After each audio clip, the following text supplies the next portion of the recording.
катнашучыларны шаккатырга телибез һәм бу елны беренчедән инде хәзер гаризалар кабул итү дәвам итә 16 октябрьгә кадәр һәм шуны әйтеп узарга кирәк. Быел безнең катнашучылар диапазоны бераз гына киңәйде, чөнки без узган елдагы фестивальдә 22 яшькә кадәр катнашучылар булса, быел инде без шушы яшь чикләүләрен 25-кә кадәр куйдык, чөнки мәсәлән бар студентлар, магистрлар, 31-гә хәтле куймассыз микән быел? Карарбыз сорауларга карап. 32 булсын югайсы. Гөрмибез, инде мин дә гөрим, качасың көне? 16 октябрьгә кадәр. Әйтәм беләм. Нima гаризаларны кабул тәкъдим итәргә кирәк 16 октябрьгә кадәр? Безнең Сәләт сайтында, Сәләт.biz сайтында бу бер яңалык, икенче яңалык безнең быел сайлап алу туры узачак безнең Сәләт йортында, Казан үзәгендә, Островский урамында һәм ләкин бу инде географияны берничек тә чикләмәде. Безнең гаризалар кабул итәбез хәзерге вакытта һәм Татарстанның төрле төбәкләреннән безнең катнашучылар бар һәм алар безгә килергә әзер. Һәм инде гала концертка килгәндә һәр елны безнең бер махсус кунак бар иде. Узган елны мәсәлән Мубай, 2 ел элек безнең Австралия җырчысы Зульфия Камалова булган иде. Һәм бу елны инде безнең шушындай махсус кунаклар күп булачак. Алар төрле яклардан бар булачак. Һәм инде алар күп булачак.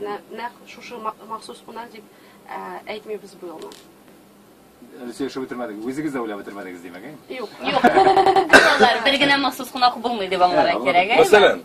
Мәсәлән, Мубайны без бу елны да көтеп калабыз, ләкин ул бер генә махсус кунак булмаячак, безнең булачак. Мәсәлән, хәзер инде Ямиле дигән бер төркем бар, Ями Мюзикның мәсәлән кызлары, алар да безнең кунаклар булачак дип көтәбез. Роберт Муртазин дигән яшь җырчы бар һәм ул төркеме белән безгә киләчәк. Шундый сюрпризлар алар әзерләнә бара һәм сезне дә көтәбез. Сайлап алу туры дидегез, Айгөл, нинди юнәлешләрдә сайлап алу булачак һәм инде кемнәр булачак менә бу әгъзалар дип әйтик, сайлап алучылар?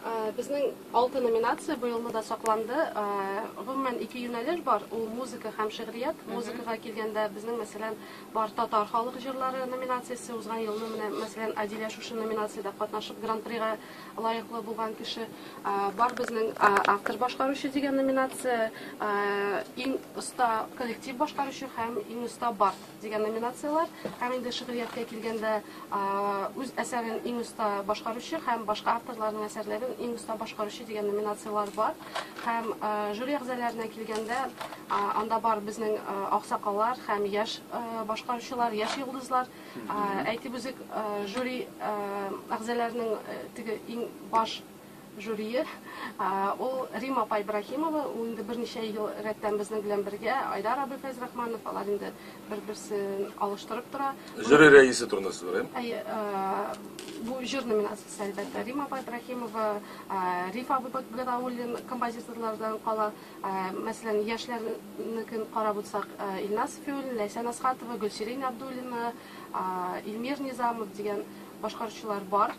Һәм инде башка номинацияны шигъриятны караганда безнең Камал театр артистлары булачак, алар белән берлектә эшлибез бу елны һәм булачак безнең Йолдыз Миннуллина, Луиза Янсуар дигән яшь шагыйрьләр.